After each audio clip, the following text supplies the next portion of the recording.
niko na Obote na wengi tunamjua ni trainer, ni mwigizaji, ni mtu wa matangazo, posters nini mpaka kwenye video watoto wazuri wanamtafutaga Obote kufanya naye videos. Vitu vingi sana. Inspiration kwenye mazoezi. Hivi uko kwenye mazoezi muda gani sofa mpaka sasa hivi? Ni muda mrefu sana, more than 10 years. Zaidi ya miaka 10 nafanya mazoezi. Na zile mabadiliko au transformation za watu ni ipi ambayo wewe ushawahi kuisimamiaga mpaka mwisho, yani ukasema kweli huyu nilianza naye akiwa labda na kilo kadhaa mpaka kapungua kafikie kiwango hiki? Ni wengi sana, yani ni wengi sana. Sema na zinateki muda gani tuseme kwa yule ambaye anataka at least kuanza? Ujue inategemeana.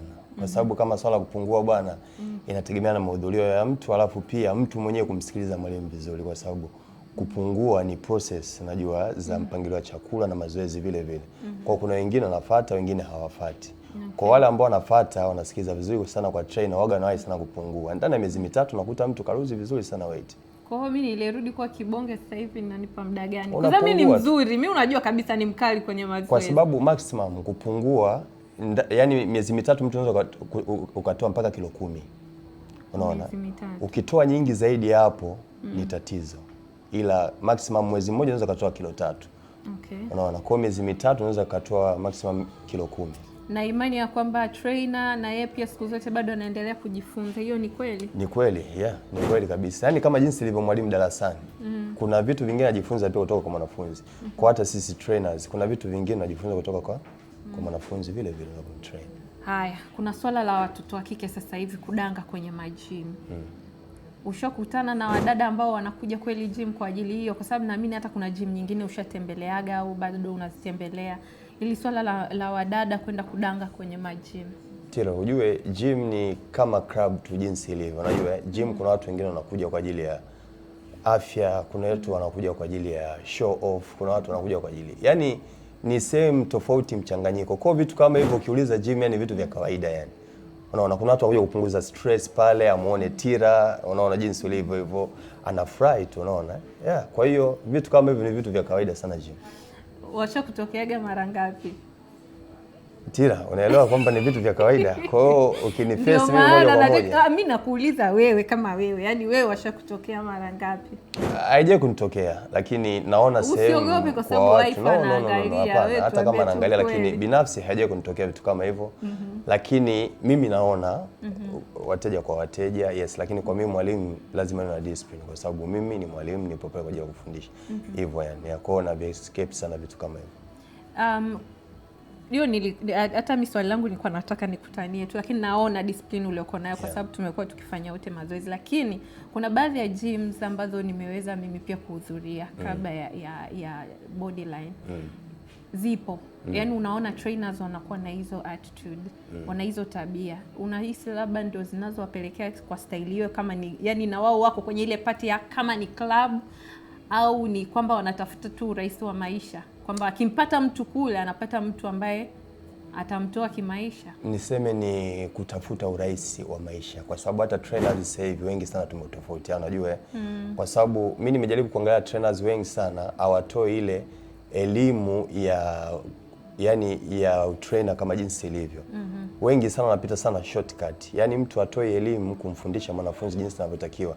Sasa hivi naona kuna hizi supplements kwa ajili ya kuongeza size za body. Naona trainers wengi sana wanatumia isivyo yani tofauti na jinsi ambavyo inatakiwa kumwelekeza mteja. Yani watu wengi wanapenda sana kupita shortcut kupata pesa za haraka kwa sababu ya vitu kama hivyo, lakini training haipo katika hayo yani hizo sehemu ya jinsi ilivyo unaona. Kwa hiyo trainers sasa hivi wanapenda sana ile shortcut.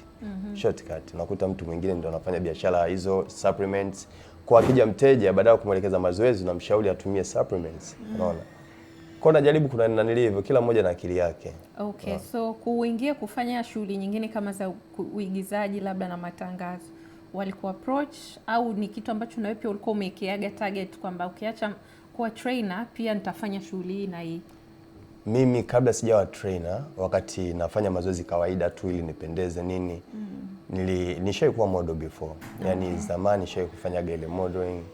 Lakini baadaye katika kujiongeza nikaona bora niwe trainer kabisa, niwe nafundisha mazoezi. Kwa sababu nishafanya ile modeling na mimi mwili wangu jinsi ulivyo una ile attraction. Najua kila mmoja ananiangalia kwa staili yake.